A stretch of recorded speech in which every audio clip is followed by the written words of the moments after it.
नमस्कार, उज्जवल जम्मू न्यूज़ में आपका स्वागत है। मैं हूं प्रिंस। जिस प्रकार आप सभी जानते हैं, कोरोना महामारी जो है पूरे विश्व में फैली हुई है, पूरे भारतवर्ष में फैली हुई है। इसी महामारी को देखते हुए हमारे एमएचए द्वारा कई ज़्यादा गाइडलाइंस निकाली जाती हैं, एसओपीज जारी की जाती हैं। लॉकडाउन का जो चौथा चरण है वो आज ख़त्म होने को है। कल से जो लॉकडाउन 5 का चरण शुरू होगा, उसी के बीच में हमारे साथ बात करने के लिए जो कांग्रेस के पूर्व मंत्री जो है रमन भल्ला जी हैं, तो आइए उनसे बात करते हैं। भल्ला साहब, किस तरीके से समझ सकते हैं ये जो कोरोना महामारी है, किस तरीके से देखते हैं? इस महामारी में काफ़ी लोग प्रभावित यहाँ पे हुए और 30 जनवरी को पहली मौत हुई और शायद केंद्र की सरकार उस वक्त तैयार नहीं थी। राहुल जी ने तब भी बोला कि ये वायरस हिंदुस्तान में प्रवेश करने जा रहा है और 30 जनवरी को पहली मौत के बाद आज आप आंकड़ा खुद महसूस करते हैं कि दिन ब दिन ये बढ़ता चला जा रहा है। लॉकडाउन डिक्लेयर हुआ और जिस वक्त लॉकडाउन डिक्लेयर हुआ तमाम राज्य, तमाम लोग, जितने भी लोग थे वो देश के साथ खड़ा हो गए। प्राइम मिनिस्टर की कॉल पे पूरा सहयोग यहाँ पे दिया और लॉकडाउन के मुताबिक उसी सांचे में उतर गए। लॉकडाउन 1, 2, 3, 4 लगातार गिनती बढ़ती रही। जो इनकी एडवाइजरी हुई लोगों ने फॉलो किया और एडवाइजरी को फॉलो करना भी ज़रूरी था क्योंकि एक्सपर्ट की ओपिनियन होती है इसमें। तमाम जो इम्पॉर्टेंट आदमी, उन लोगों के बैठने के बाद ये निचोड़ यहाँ पे आता है कि क्योंकि दवाई इसकी है नहीं। बचाव तभी कर सकते हैं जब हम सोशल डिस्टेंस रखेंगे, सेल्फ डिसिप्लिन में रहेंगे, भीड़ वाले इलाके में ना जाएंगे। और उसको डिस्करेज करने की बातें थी। स्टे एट होम का नारा भी था, लेकिन उस चीज़ को पूरा फॉलो यहाँ पे किया। प्रधानमंत्री की तरफ से जिस ढंग से आए, कभी मोमबत्तियाँ जला के करो, भगाओ कोरोना को, थालियाँ भी बुझा के देख ली, लेकिन थालियाँ और मोमबत्ती से ये कोरोना भागा नहीं, उसने कई जानें ले ली, कई लोग प्रभावित हुए। मैं उसकी टिप्पणी नहीं करना चाहता, लेकिन जब हम हिंदुस्तान को 21वीं सदी की बातें करते हैं तो उस युग में कोरोना किस ढंग से भगाए उस पर विचार विमर्श करने की ज़रूरत थी। उस एडवाइजरी को फॉलो पूरे तरीके से किया गया, सब लोगों ने किया गया। और जब लॉकडाउन हो गया उसमें कई लोग जिस ढंग से थे वैसे रहे, कैश इन हैंड लोगों के पास ख़त्म हो गया। सबसे ज़्यादा जो दुकानदार थे, इंडस्ट्रियलिस्ट थे, ट्रांसपोर्ट एक्टिविटी थी, वैसे ठप हो गई, काम कहीं पे रहा नहीं। और मज़दूर, प्रवासी मज़दूर को लेके आपने देखा पूरे हिंदुस्तान में बवाल मचा। राशन प्रॉपर तौर पे ये नहीं दे सके। अगर ये सरकार है, राशन ही उसको पूरा तौर पे देते। हमने तो पहले दिन से कहा था कि कम से कम 6-6 महीने का राशन इनके घरों में डंप कर दो जो बाहर के मज़दूर हैं। और उसके साथ साथ जब बाहर के मज़दूरों को राशन देने की सरकार की तरफ से कोशिश की गई, टोकन के तौर पे 5 किलो दे दिया, उसके बाद पता करने ने किया हालत क्या बनी। उसके बाद जब लोगों का सब्र का बांध पे कल राशन आएगा, लोगों का सब्र का बांध टूट गया और पैदल ही वो लखनपुर तक पैदल, कोई यूपी तक पैदल चलने की शुरुआत यहाँ पे की। दिल दहलाने वाली तस्वीरें लोगों ने भी देखी, सोशल मीडिया में भी आया और हिंदुस्तान में बवाल मचा। जब हम कहते थे लॉकडाउन पड़ने से पहले कम से कम ये सरकार को तैयारी करनी चाहिए थी, क्योंकि देश के सामने चुनौती थी। हम लोग सरकार के साथ है, हमने कोई बात यहाँ पे नहीं की। लेकिन प्रवासी मज़दूरों को अगर टाइम पे ही ट्रेन की शुरुआत यहाँ पे होती तो अपने घरों में पहुँचते, वहाँ पे लॉकडाउन भी इम्प्लीमेंट होता, सब कुछ। और दिन ब दिन ये सब लोगों का चौथे लॉकडाउन तक भी जब काम धंधा उनके पास हो नहीं, रिकॉग्नाइज सेक्टर ही, अनऑर्गेनाइज सेक्टर में लोग भी काम करते हैं, पैसा उनके पास आ नहीं, तो सिर्फ राशन पे वो लोग डिपेंड रहे, तो ये भी मानना गलत था। अगर हम ये कहें कि आप सिर्फ नारे स्टे एट होम और मेंटेन सोशल डिस्टेंस, उससे काम चलेगा, तो वो भी काम नहीं होता, क्योंकि दिहाड़ीदार मजदूर थे, ये सारे लोग प्रभावित यहाँ पे हुए। भला सब बात की जाती है, एक मंत्री, एक पूर्व मंत्री, एक पूर्व एमएलए, उसका क्या दायित्व रहता है इस कोरोना महामारी को लेकर कि किस तरीके से वो अपनी जनता के बीच में खरा उतरता है? देखो, उसका तो ये रोल है, वो सोशल वर्कर तो होना चाहिए। उसको ये देखना चाहिए कि उसका पड़ोसी कोई भूखा ना रहे। उस ढंग से वो मार्केट में निकल के आए, लोगों के बीच में निकले, वो लोगों का नुमाइंदा है। हालात कोई भी बने, एडवाइजरी कोई भी हो, उसको लोगों के बीच में जाना है, लोगों के दुख दर्द को समझना है, उनके आंसू को पूछना है। इस ढंग से वो काम यहाँ पे करे तो ये सबका फ़र्ज़ बनता है, कोई भी आदमी हो। ये क्राइसिस यहाँ पे था, हिंदुस्तान इस वक्त क्राइसिस में था, महामारी का शिकार यहाँ पे है। उस वक्त घरों में बैठना किसी नेता को शोभा नहीं देता। अपने अपने तरीके से फुल्ली इक्विप हो गए, मास्क पहन के हो, एडवाइजरी को फॉलो करें, लोगों तक पहुँचे, लोगों की बातें सुने, उनकी मुश्किलातों को सुने। जो ज़रूरतमंद लोग हैं उनको राशन पहुँचाने का काम करें। पेट भर में खाना होगा तो फिर वो लॉकडाउन को भी इम्प्लीमेंट करने में सब लोगों को आसानी यहाँ पे होगी। तो जब पेट भर खाना ही नहीं उनके पास होगा, सरकार ने अर्बन पुअर पॉपुलेशन को टोटली इग्नोर किया, ये लोग जुम्मेवार हैं उसके, उसको जवाब देना पड़ेगा भाजपा के लोगों के कि आप मज़दूरों के लिए तो हमने किया, वो भी हमारे अपने आदमी हैं, उनके लिए भी राशन फ्री दिया, वो भी टोकन दे दिया। तो जो अर्बन पुअर पॉपुलेशन थे जम्मू कश्मीर के, बीपीएल के सर्वे के मुताबिक आंकड़ा दिखाते रहे, बीपीएल से हमने इतने एपीएल बना दिए। वो एपीएल मिडिल क्लास के लोग जो फैमिली थी उनकी भी हालत बीपीएल से बदतर हो गई। तो इन लोगों को रिलैक्सेशन करनी चाहिए और राशन उनके डोर स्टेप पे होम डिलीवरी के ज़रिए, सरकार का दावा था कि हम उन्हें होम डिलीवरी करेंगे, तो जो इलाके के लोग थे कहाँ पे होम डिलीवरी यहाँ पे कर पाए। और बीपीएल का भी 10%, 2%, 4% होगा, बाकी तो जितने लोग हैं क्लासेस के लोग हैं। जब आपका इंडस्ट्री बंद होगी, वो लेबर क्लास कहाँ जाएगा। मैकेनिक वाले बीपीएल से ऊपर हैं, ड्राइवर तबका है, यहाँ के नाई हैं, यहाँ पे ढोल बजाने वाले हैं, बैंड मास्टर मचाने वाले हैं, कोई फास्ट फूड का काम करता है, कोई रेडी चलाने वाला है, कोई फरी काम करता है। अब पूरे इलाके में पिलग्रिम रियासत है, स्ट्रीट वेंडर्स हो गए। अब आप आपने मंदिरों सारे बंद कर दिए, वो तो ज़रूरी भी था, लेकिन उसके बाद ये भी देखना है कि मंदिर के पंडित का गुजारा कैसे होगा। फूल बेच के जो गुजारा करते थे उनका कैसे होगा। बहुफोर्ड में जैसे बर्फ़ी बेच के प्रसाद लेके गुजारा करते थे, वैष्णो देवी में चुन्नी बेच के गुजारा करते थे, कोई माता की बेटे नारियल बेचा करता था। तो ये सारी चीज़ें, और होटल इंडस्ट्री जो थी वो टोटली फेल होकर रह गई। सरकार को कोई कदम उठाना चाहिए था इस वक्त कि फौरी तौर पे जिस दिन लॉकडाउन हुआ पूरी करके उनको राग दे। अगर वो रिवाइवल भी करेंगे, उनके पास पैसा कुछ होगा तो तब इंडस्ट्रीज पे आपने जो काम यहाँ पे थी। अब भाजपा तो इसके लिए जिम्मेवार है, भाजपा कोई पन्नी छिड़काए पे हम लोग नहीं सरकार है, तो कहाँ पे आज लोग भेड़ बकरे नहीं है। कि ये अंधभक्तों का विश्वास है कि होटल इंडस्ट्री को रिवाइव करने के लिए आपने क्या किया। आप होटल इंडस्ट्री वाले कल भी करोड़ों रुपए का नुकसान उनका हो गया, उसको किस ढंग से रिवाइव यहाँ पे करना है। फैक्ट्री वाले जो इंडस्ट्री काम करते थे, आप घर में बैठ के फ्लैट रेट लगा रहे हो, वो बिजली चलाई नहीं, फैक्ट्री बंद है, तो वो भी तो ज्यादती है। तो ये सारी चीज़ें एक दूसरे के साथ इंटरकनेक्टेड यहाँ पे थी कि इकनॉमी की आर्थिक स्थिति को सुधार करने के लिए उनको पैकेज हाथ में दे दें, ताकि कुछ पैकेज उनको हाथ में मिलेगा। कम से कम 10,000 रुपया जो भी लोग हैं, रिकोगनाइज सेक्टर हो, अनऑर्गेनाइज सेक्टर हो, उनके 10,000 रुपये अकाउंट में हो।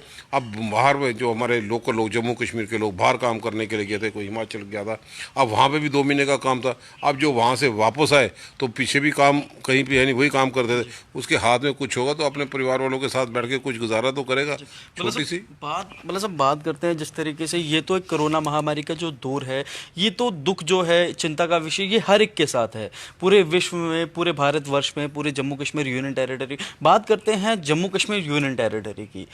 आज यूनियन टेरिटरी को बने हुए कम से कम 10 महीने से ऊपर लगभग हो चुके हैं। तो भाजपा जब यूनियन टेरिटरी, जब ये 370 को हटाया गया, उसके भाजपा द्वारा जो है बड़े बड़े दावे किए गए, वो दावे कहीं ना कहीं खोखले होते हुए नजर आए। एक युवा में जो है काफ़ी ज़्यादा रोष प्रकट है, जिस तरीके से 50,000 नौकरियों को दावा किया गया भारतीय जनता पार्टी द्वारा।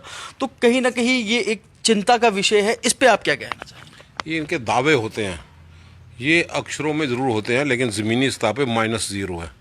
भाजपा के दावे किस ढंग के मैंडेट था तोड़ दिया, लेकिन जम्मू कश्मीर को इन्होंने वेंटिलेटर की पोजीशन पे रख दिया। यूटी किसने मैंडेट दिया कि आपने एक स्टेट को तोड़ के यूटी में एक एडमिनिस्ट्रेटिव यूनिट में कन्वर्ट कर दिया। लोग इसका हिसाब मांगेंगे और इन्हीं से मांगेंगे भाजपा को। भाजपा के लोगों को पूरी ताकत दे दी, एमएलए बनाए, एमपी बनाए, और इनमें एक प्राइम मिनिस्टर हाउस में एक मिनिस्टर है जो फैसले करते हैं, और ये खुद ही कन्फ्यूज़ हैं। फैसला एक करते हैं जनाब, डोमिसाइल से पहले एक करते हैं, जब विरोधी लोग सर उठाते हैं, हम अपोजिशन के लोग आवाज़ उठाते हैं, 24 घंटे में यू टर्न करते हैं। पहले आपने देखा होगा डोमिसाइल की पहली क्लास, तो ये इन्होंने अपनी पीठ थपथपाई, बड़ा ऐतिहासिक फैसला था। उसमें 4th क्लास एम्प्लॉइज़ के लिए रिजर्वेशन थी कि लोकल आदमी लगेगा। फिर 24 घंटे के बाद अमेंडमेंट करते हैं दूसरी, उसमें फैसला आता है कि डोमिसाइल की 3 कैटेगरी हैं और वो भी एलिजिबल हो गए 4th क्लास के लिए। तो जम्मू के लिए साथ जो इंसाफ इन लोगों ने करना था कि जम्मू के नौजवानों को रोज़गार की पूरी प्रोटेक्शन देंगे, तो कहाँ पे अब 10-20 लाख जो 3 कैटेगरी डोमिसाइल की बनाई थी, उसमें वो भी लोग एलिजिबल हो गए। तो कहाँ पे जम्मू कश्मीर के युवाओं को जो राहत मिलनी थी, कहाँ पे वो दे पाए। जम्मू कश्मीर के लोगों की प्रॉपर्टी की प्रोटेक्शन की बातें करते हैं, ये बातें करते हैं। टोल प्लाजा हटाएंगे, अब तो 1 महीने के बाद लखनपुर कठुआ भी टोल प्लाजा लग गया। भाजपा को तो जवाब देना है। ये टैक्स वसूली की बातें करते हैं, मोटर व्हीकल एक्ट, जहाँ पे गरीब आदमी आज स्कूटी पे चला गया इतना जुर्माना होगा। आज लोग महसूस करते हैं कि जम्मू कश्मीर में अगर कोई चुनी हुई सरकार होती, इनकी कोई बात करता, जम्मू कश्मीर में चुनी हुई सरकार अगर होती, तो बाहर से जो लोग हमारे थे, जो बाहर से लेबर आज कितनी देर के बाद ट्रेनें यहाँ पे पहुँची है, पहले उनका बंदोबस्त यहाँ पे होता। तो ये सारी चीज़ें इंटरकनेक्टेड यहाँ पे हैं। जहाँ पे टोल प्लाजा की बातें की, कितना हर जगह पे थोड़ी, अब पिलग्रिम रियासत है, कोई आदमी बाहर से आएगा पहले टोल प्लाजा लखनपुर में देगा, फिर उसके बाद सरोवर में देगा। ये तो कहते थे भाजपा के कई लोग, हमने चिट्ठी भी लिखी है, हम खुद हटा देंगे।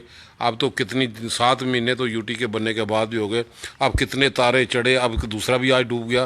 ये कौन सा तारा चढ़ेंगे जिस तारे में जब चढ़ेगा ये शुभ काम करेंगे, टोल प्लाजा हटाने की बात करेंगे।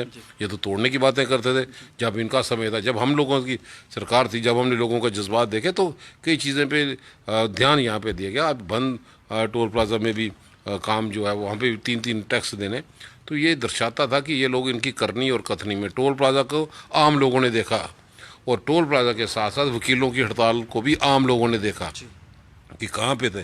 जब यहाँ पे जो वकीलों की हड़ताल की बात है, ये बोलते थे जनाब हमने चिट्ठी लिखी है, रोल बैक होगा, तो कहाँ के महीने के बाद वकीलों को भी दरकिनार कर दिया। वो बेचारे जो काम करते थे इतने ढंग से, उनके काम में भी कई जगह पर रुकावटें लोगों की दिक्कतें बड़ी हैं। और इसके साथ साथ जहाँ पर भी ये लोग कई बार रोज़गार देने की बात करते हैं, यही बोलते थे जनाब गवर्नर साहब अपने हैं, तो फिर गवर्नर साहब अपने हैं तो फिर 50,000 नौकरी की वादे की ना उन्होंने दी ना इन लोगों ने दिए। और गवर्नर साहब ने यह भी कहा, पिछले दिनों टिप्पणी आई उनकी, कि जो बैंक की नौकरी शायद जम्मू के लोगों की ज़्यादा थी तो लिस्ट स्क्रैप होगी। अब इसके लिए भाजपा जिम्मेवार है, अगर जम्मू के लोगों की ज़्यादा नौकरी आ गई, आप लिस्ट को ऐश कर दोगे और आपकी तरफ से कोई जवाब नहीं आया, यूटी एडमिनिस्ट्रेशन की तरफ से कोई जवाब नहीं आया कि गवर्नर साहब का बयान को सही माने या आप लोगों की चुप्पी को सही माने, तो दाल में कुछ काला है। जम्मू कश्मीर का युवा आज समझ चुका है कि महंगाई की मार के माध्यम से इन लोगों की एनर्जी को जो चैनलाइज किया जाता था, इनको गुमराह करके वोट बटोरेंगे। मतलब साहब एक ना वीडियो बड़ी वायरल हुई है सोशल मीडिया पे, भारतीय जनता पार्टी के एक पूर्व विधायक हैं जो इस वीडियो में बोलते हुए नजर आ रहे हैं कि जम्मू के लोगों के पास और कोई ऑप्शन नहीं है भारतीय जनता के पास। तो मतलब कि कहने का क्या मतलब है उनका, क्या ये लोगों को किस तरीके का संदेश दे रहे हैं? भाजपा के इन नेताओं पे हंसी भी आती है, इनको इतना सीरियसली नहीं लेना चाहिए, बचपना है, ये अहंकार में डूबे हुए हैं। काशी पर जो बीडीसी के चुनाव है, काशी सीटें से ज़्यादा नहीं ले सके, हालांकि दिल्ली में भी सत्ताधारी थे। और अभी भी ये भाजपा के लोग भूले नहीं हैं कि वो पिछली सरकारों में सरकार से बाहर हैं, अभी भी फीता काटने का शौक है। ये यूटी एडमिनिस्ट्रेशन जिम्मेवार है कि इनको एक यूटी एडमिनिस्ट्रेशन जो है नीचे से टॉप तक, मैं समझता हूँ कि वो एक वेंटिलेटर का काम करेगी, इनको ब्रीदिंग स्पेस दे रही है कि कहीं पे काम कहीं होता है तो बड़े बड़े नेता जो पुराने डिप्टी सीएम भी रहे होंगे, स्पीकर भी रहे होंगे, कहीं रहे होंगे, तो फीता काटने जाता है। किसको मैंडेट है? वो इतिहास पढ़े पब्लिक रिप्रेजेंटेशन एक्ट, जब उनके पास मैंडेट नहीं कौन सी, और गवर्नमेंट यूटी एडमिनिस्ट्रेशन साइलेंट क्यों है? यूटी एडमिनिस्ट्रेशन की चुप्पी, बैकडोर में ये प्रॉक्सी सरकार चलाना चाहते हैं जम्मू कश्मीर में, तो इसलिए अहंकार में डूबे हैं कि इनके पास विकल्प नहीं। विकल्प तो लोगों ने बता दिया आपके बीडीसी के चुनाव में, काशी मेंबर लिए, बाकी तो सारे थे, और पंचायतों में भी 10,000 से ज़्यादा पोस्टें खाली थी, कहाँ पे अभी तक भर पाए? सेकंड राउंड कहाँ पे पंचायतों का गया? थर्ड राउंड कहाँ पे गया? अब इतनी लाइबिलिटी उन लोगों की क्लियर नहीं कर से। नरेगा जिसको ये बड़े अजीब का मजाक उड़ाते थे, कांग्रेस की देन थी जो नरेगा जैसी इसकी जिसको एक्ट लाया गया कि 100 दिन का रोज़गार मिलेगी, आज उसी की आवश्यकता बनी कि जब ये महामारी चल रही है, मजबूरी तौर पर नरेगा के हम फंड्स देंगे, नरेगा के जरिए काम होगा। तो ये दूरंदेशी कांग्रेस का फैसला था जो भाजपा समझ नहीं सकी। आज इसके मौजूदा हालात में उसको मजबूरी में समझना पड़ा, लेकिन हमारी फिर भी मांग है अब नरेगा के जो हालात यहाँ पे बने, 100 दिन से 200 का रोज़गार इन लोगों को दे। तो ये इन लोगों की करनी और कथनी की, भाजपा ने तो बहुत तोहफे दिए। भाजपा ने डोमिसाइल करने के बाद कम से कम इस इलाके के लोगों को 10-20 लाख लोगों की एंट्री बैकडोर जरिए से करा दी, जो बोलते थे जम्मू कश्मीर के युवाओं की हम पूरी रक्षा करेंगे। कहाँ पे रिफ्यूजियों का मसला? भाजपा जवाब दे। वोट लेने थे तो 5.5 लाख रुपए तक दे दिए, जब सत्ताधारी मंत्री बन के, प्रधानमंत्री बन के, अब बात नहीं करते रिफ्यूजियों के, बाकी 25 लाख कौन देगा? तो भाजपा के ये पहले 15 लाख देने थे मोदी साहब ने, वो तो आए नहीं, रिफ्यूजियों के भी 5.5 लाख से ज़्यादा नहीं दे पाए। तो आंकड़े हम इनके बड़े टीवी में जब देखते हैं, कोई 350 करोड़ दे दिया, अब 20 लाख करोड़ दे दिया इस महामारी के कारण। अब यूटी एडमिनिस्ट्रेशन को भी नहीं पता भाई जम्मू कश्मीर को कितना मिला, अब तो चौथा 5वां लॉकडाउन जा रहा है। कहीं ना कहीं ये देखने को मिलता है जिस तरीके से अभी फाइनेंस मिनिस्टर जो है हमारी, उनके द्वारा जो एक आर्थिक पैकेज दिया गया, कहीं ना कहीं एक ये जुमले के तौर पे इसको लिया जा सकता है। जो आर्थिक पैकेज होता है महामारी के बीच में लोगों को राहत देना, अब 5वां लॉकडाउन है, हमें यूटी एडमिनिस्ट्रेशन ब्लूप्रिंट बता दे अब मीडिया करके, भाई जम्मू कश्मीर को इतना पैसा मिला। अब किस रास्ते से आएगा? ट्रेन से आएगा, जहाज़ से आएगा, भाई रोड आएगा, रुकावटें कहाँ पे है, कोई स्पीड ब्रेकर में तो नहीं रुक गया। अब 5वां लॉकडाउन है, लोग घरों से निकलने बड़ा मजबूर यहाँ पे हैं, लेबर क्लास बड़ा तंग है। आर्थिक मदद होती कि ये जो लोग प्रभावित हैं उनको कैश इन हैंड कहीं ना कहीं मिले, कोई डिक्लेयर तो करे कि कौन से सेक्टर को इन्होंने रखा। पहले भी अब जल्दबाजी में किया, लेकिन कई सेक्टर छोड़ दिए, हमारे ट्रांसपोर्टर के लोग छोड़ दिए, ड्राइवर तबके छोड़ दिए, जो काम यहाँ पे करता था तो वो उनका लोन जो था, अब ये लोगों ने पैकेज दिया तो लोन दिया ना, कर्जा दिया। हिम्मत होती तो फ्री वहाँ पे देते लोगों को मदद, अब तो वो कर्जे के नीचे दबे हैं। तो लेकिन ग्राउंड की पोजीशन जो डिसीजन बनाते हैं करते हैं और ज़मीनी सतह पे जिस पे लागू करना है, दोनों में कहीं ना कहीं कम्युनिकेशन गैप है। ये सिर्फ फैसला करते हैं, MHA से ऑर्डर आता है कि जो कोई भी किराएदार होगा या कोई फैक्ट्री का मालिक होगा, लेबर क्लास से सैलरी वो नहीं करेगा, लेकिन बाद में ही ऑर्डर निकलता है नहीं, वो उन्होंने विड्रा करता है। कभी स्कूलों की फीस के लिए बोलते हैं तो कोई स्कूल की फीस नहीं लेगा, तो दो रात को कोई फैसला करते हैं, सुबह आता है भाई नहीं जी हम कुछ। अब बीच में दाल में काला क्या है ये लोग समझते हैं, कौन सा नेक्सस है। आप कोई अगर ऑर्डर करते हो तो उस पर 24 घंटे में आप यू टर्न लेते हो, तो जब लोगों का विश्वास सरकार पे नहीं रहेगा तो लोग किस पे भरोसा करेंगे। ये तो हमारी नहीं है, ये इन्हीं की हुकूमत है, MHA की हुकूमत है। ऑर्डर कहीं से निकलना फिर उसके बाद अचानक चेंज करना, तो ये जब कन्फ्यूजन वाले सिग्नल यहाँ पे देंगे तो लोगों में भी एक कन्फ्यूजन का माहौल बढ़ेगा। बड़ा अच्छा होता पैकेज यहाँ पे देते। आज हमारे हर एक डॉक्टर के पास फुल्ली इक्विप होते, उनके पास PPE किट होती, हमारे सैनिटेशन अफसर सिर्फ फूल माले पहनाने से, उनको सम्मानित करने से उसका कुछ नहीं होगा।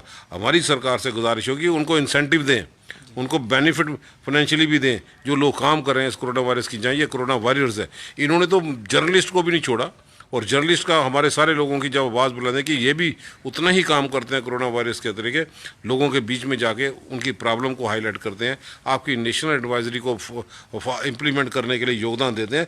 इनको भी पूरे इंश्योरेंस कवर में था, तो ये उसके बाद दूरंदेशी जो हमारे लोगों का फैसला था वो बात बाद में मानी गई और बड़ा लेट माना गया इंश्योरेंस कवर के अंदर। आज जम्मू कश्मीर में एडवाइज़र जैसे लोग शामिल हैं। अब लॉकडाउन आपने बनाया, फिर लॉकडाउन खोल भी दिया। अब जब लॉकडाउन खोला 30 जनवरी में एक मौत थी, आंकड़े तो अभी बढ़ने शुरू हो गए। तो किसका फैसला था? इन्होंने जो फैसला किया लोग मानने के लिए तैयार हैं। आज 24 घंटे में 7000 केसेस आए, 297 के करीब तो मौतें होंगी 24 घंटे में। और जम्मू कश्मीर में एक एडवाइज़र जैसे लोग शामिल हो गए, और एडवाइज़र के साथ साथ दूसरे लोग बड़े बड़े IAS अफसर भी आ गए। आपने देखा होगा कठुए में भी पुलिस स्टेशन को पूरा सीज करना पड़ा। तो जब ये हालात जम्मू कश्मीर में बन रहे हैं और आए दिन, तो सरकार को UT एडमिनिस्ट्रेशन को भी चाहिए। चिंता का विषय जो मेरे सामने है, ये समझ में जिस तरीके से मैं समझ पा रहा हूँ, अभी थोड़े दिन पहले आपने भी देखा होगा अपनी कॉन्स्टिट्यूंसी के अंदर एक नीतीश, वो जो एक लड़का था जिसकी 14 साल का लड़का है जिसकी एक हत्या हो जाती है रहस्यमय परिस्थितियों में, जिसकी हत्या कर दी जाती है, ठीक है। तो कहीं ना कहीं जिस तरीके से प्रवासी मजदूरों द्वारा ये किया गया, जिस तरह कहीं ना कहीं ये चिंता का विषय है कि 370 टूटने के बाद ये क्राइम की कहीं ना कहीं पहली दस्तक तो नहीं? ऐसे तो हालात हैं, हम तो उस परिवार के साथ भी मिलेंगे। कहीं ना कहीं एडमिनिस्ट्रेशन को टोन अप करना पड़ेगा, उसको अपने आप को गियर अप करना पड़ेगा। आज के मौजूदा हालात को किस ढंग से वो टैकल कर रहे हैं, ये बड़ी चिंताजनक बात तो यहाँ पे है। तो मैं समझता हूँ जो जिसका जिक्र आपने किया, 200-300 मीटर के अंदर उसकी बॉडी मिली, तो यहाँ पे वो साइंटिफिक तरीके से मॉडर्नाइज करने से की ज़रूरत है, लोगों के बीच में जाके पूरी कोऑर्डिनेशन की ज़रूरत है, तो तभी जाके ये मसला का समाधान होगा। और भाजपा की तरफ मैं जिस ढंग से आप इशारा किया, हाल ही में बिजली को प्राइवेटाइज़ किया गया, 10,000 पोस्टें निकालेंगी, 60,000 आपके पास BHE के डेली वेजर हैं। अब डेली वेजर का फेड क्या होगा? UT एडमिनिस्ट्रेशन के लिए मैं शुक्रगुजार हूँ कि कम से कम 10,000 निकाली। तो 10,000 कहाँ किसको देगा? जो ऑलरेडी आपके पास लगे हैं 60,000 मुलाजम, और डिफरेंट तरीके से मीटर हीटरों क्या उनका UT एडमिनिस्ट्रेशन का मैंडेट है, लेकिन बात लोगों की है कि मैक्सिमम पोस्ट निकाले, मैक्सिमम लोगों को ऑब्जर्व किया जाए। अब वो भी लोग काम नहीं कर पाएंगे। आपने मीटर लगाते हो, स्मार्ट मीटर 80,000 लगाते हो कहीं पे, तो 35,000 कहीं पे, तो ये कौन जवाब देगा? जम्मू कश्मीर UT के साथ कहीं ना कहीं एक जम्मू के साथ अगर हम बात करें तो कहीं ना कहीं पहले भी डिस्क्रिमिनेशन होती है, ये तो आफ्टर UT भी जो है एक डिस्क्रिमिनेशन। देखो पहले जो डिस्क्रिमिनेशन होती है वो पिछला नहीं कह सकता, लेकिन जब रमन बल्ला जैसे कोई साथी हमारे थे, आप जम्मू के लोग दावे से महसूस करते हैं कि हमने डायरेक्टर फ्लोरिकल्चर की पोस्ट जम्मू में सेपरेट क्रिएट की, director social welfare separate Jammu में किया, डायरेक्टर टूरिज्म सेपरेट जम्मू में किया। ट्रैक्टर इंडस्ट्रीज वो सेपरेट जम्मू में किया, क्योंकि यहाँ पे इंडस्ट्री थी। और इसी के साथ साथ कितनी टूरिज्म डेवलपमेंट अथॉरिटी यहाँ पे बना दी। आज बाबा चाम ला लो, सिद्ध गोरिया हो, यहाँ पे दूसरी जगह पे जहाँ पे जीडी का मेला लगता है, इन चीज़ों को भी प्रोत्साहन करने के लिए हम लोगों ने मदद की। कहाँ पे ओल्ड सेक्टेड जो डोगरों की धरोहर थी, मुबारक मंडी के कम्प्लेक्स का पैकेज लगाया। अब ये 5 साल हुकूमत से बाहर भी हो गए, कहाँ पे ये मुबारक मंडी को जो हमारी डोगरों की धरोहर थी उसको रिपेयर करने के लिए पैसा लगा दे। हम लोगों ने पुंछ जैसे किले को मेंटेन करने के लिए पैसा लगाया। हम लोगों ने रियासी में जो बीम फोर्ट था उसके लिए श्राइन बोर्ड से मदद लेके वहाँ पे करवा दिया, चिंगस का किला बना दिया। तो ये लोगों का पास मैंडेट था कि जितनी ताकत से यहाँ पे है, ये हमारे इलाके के लोगों की रख रखाव के लिए कोई कदम तो यहाँ पे उठाए। अब कहाँ पे दावे लेके वोट तो लेके, अब कहाँ पे जम्मू पूंछ की रेलवे की बात करते थे। अब बॉर्डर में लोग परेशान हैं, बॉर्डर में कितने बंकर बना पाए, कौन मॉनिटर कर पाएगा। आए दिन क्रॉस बॉर्डर टेररिज्म यहाँ पे हो रहा है, सीज फायर वायलेशन की उल्लंघना सबसे ज़्यादा जम्मू कश्मीर में अभी यहाँ पे हुई। बॉर्डर डिस्टर्ब है इसलिए, और इन लोगों ने जिस ढंग से एससी की रिलैक्सेशन ख़त्म कर दी, ओबीसी की रिलैक्सेशन ख़त्म कर दी, जो एक आम अवस्था के साथ नहीं था। जम्मू कश्मीर के लॉ एंड ऑर्डर प्रॉब्लम को देखते हुए 1990 में यहाँ पे किया था, ताकि शेड्यूल कास्ट हो, ओबीसी हो, इनको रिलैक्सेशन हो। क्योंकि जम्मू कश्मीर में आए दिन बम धमाकों की आवाज़ें सुनते थे। अब भाजपा 10,000 पत्थरबाजों को भी पीडीपी के साथ मिलकर रिहा करवा दे और यहाँ पे बोले भी बड़े बड़े दावे करे, कौन जिम्मेवार है इसके लिए? महाराजा हरि सिंह की छुट्टी के सिलसिले में नहीं, अब तो सरकारें इनकी थी। अब रेजोल्यूशन पास करते हैं, कारपोरेशन में छुट्टी दिलवा दें, भाई रेजोल्यूशन के पास नहीं, आपके पॉलिटिकल अब आपको कौन रोक रहा है? अब जम्मू कश्मीर में आपकी सरकार, आप ही बोलते गवर्नर साहब आपने, दिल्ली में आपकी सरकार है, निकालें। सर बात की जाती है जिस तरीके से अब गांधीनगर गांधीनगर कॉन्स्टिट्यूंसी की अगर हम बात करते हैं, महामारी का दौर चल रहा था। इस महामारी के दौर के अंदर जो भारतीय जनता पार्टी के कई सारे नेता हैं जिनकी सोशल मीडिया पे वीडियोस वायरल हुई। हम गांधीनगर कॉन्स्टिट्यूंसी के जो लास्ट एमएलए की बात करते हैं, वो किसी जगह पे बागे बाहु वाली साइड किसी जगह राशन बांटेंगे, तो वहाँ पे लोगों के द्वारा एक काफ़ी ज़्यादा रोष प्रकट निकला उनके अगेंस्ट। तो उसके बारे में आप क्या कह रहे हैं? अब उनके इनकी कथनी करने में तो फ़र्क है ना। अब जब लोगों के बीच में जाएंगे नहीं, और सबसे ज़्यादा मुश्किल जब से आप पिछले दिनों एक्सप्लाइड यहाँ पे करते हैं, 1996 से लेकर 2000 तक रोंगियों बसाने वाले भाजपा के लोग हैं। जब भाजपा ही वहाँ थे, किसने बसाए थे? 2002 में, हम तो बाद में आए।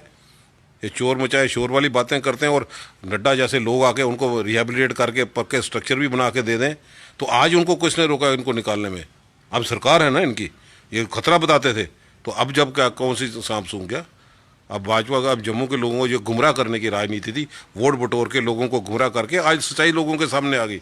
आज मैंडेट इनके पास है, क्यों ये चुप्पी साधे हुए? क्योंकि जिस तरीके से ये बात करते थे, ये रोहिंग्यास की बात करते थे, ये बोलते थे कि कांग्रेस ने बसाए, या जिस तरीके से 1996 से 2000 तक भाजपा के 3 एमएलए थे। जिस तरह से ये बात करते थे, तो उसी को देखा जाए। अभी जो डोमिसाइल का इन्होंने एक्ट लाया है, जिसके अंदर एक इनके सेंटर के मंत्री जो हैं वो बोलते हैं कि इस डोमिसाइल के अंदर कोई भी जो नागरिक है वो जम्मू कश्मीर की नागरिकता ले सकता है।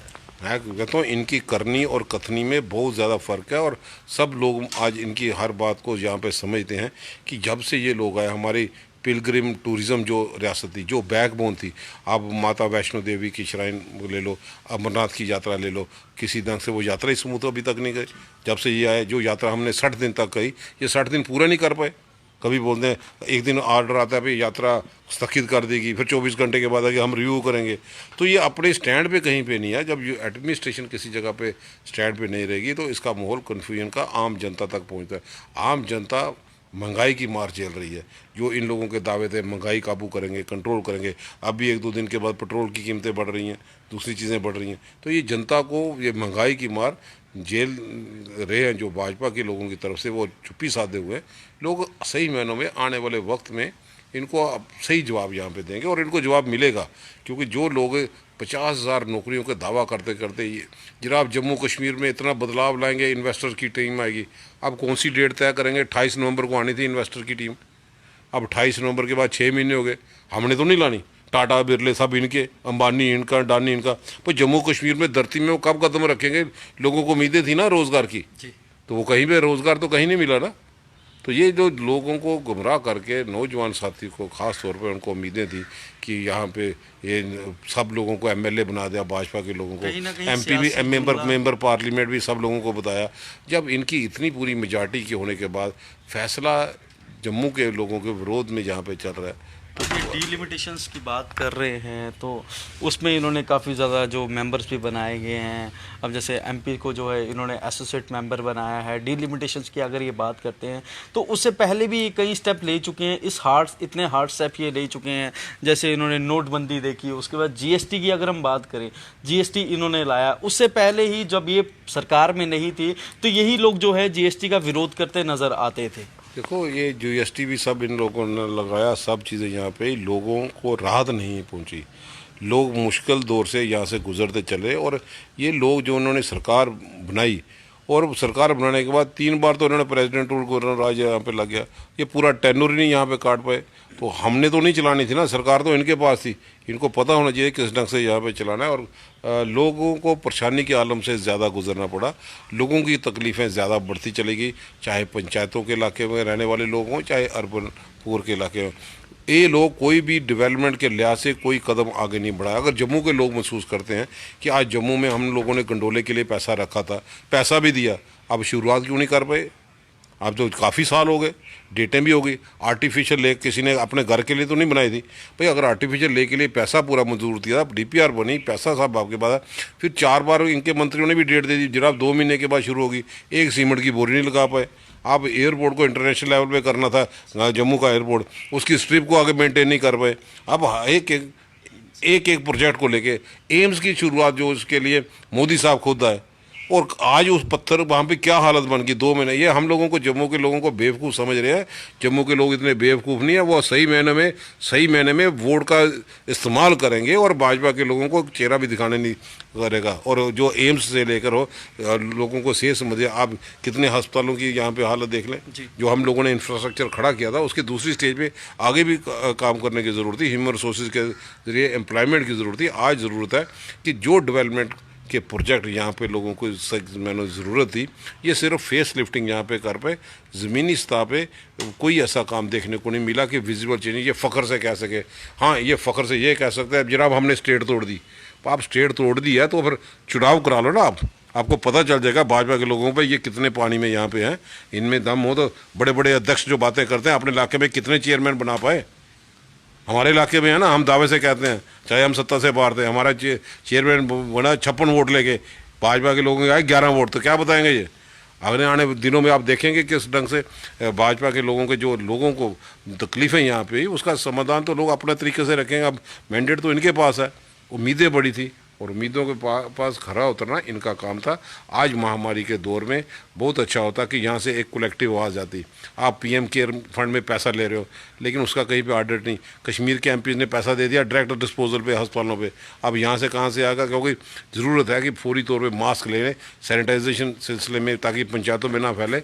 बड़ी चीज़ों की ज़रूरत थी जो शायद ये लोग कहीं ना कहीं कर नहीं पाए। रिलीफ फंड एक बनाया गया है already, PM relief fund already है, तो फिर पीएम केयर बनाने की क्या जरूरत पड़ती? वो उनको पता था कि पीएम केयर फंड में लगता कि ऑडिट नहीं होगा, तो अपना किसी ढंग से क्या करेंगे ये उन लोगों का देखना है। हमें ज़मीनी सतह पे चाहिए था कि ज़मीनी सतह पे आम लोगों को रोज़गार हो। यहाँ पे जो जिस ढंग से महामारी चल रही है, हमारी ये थी कि लोगों को राशन प्रॉपर तौर पे घरों में पहुँच जाए, बिजली पानी की व्यवस्था ठीक हो जाए, कट अनशेड्यूल्ड कट ना लगे जो आपने पिछले 2-4 दिनों में देखा।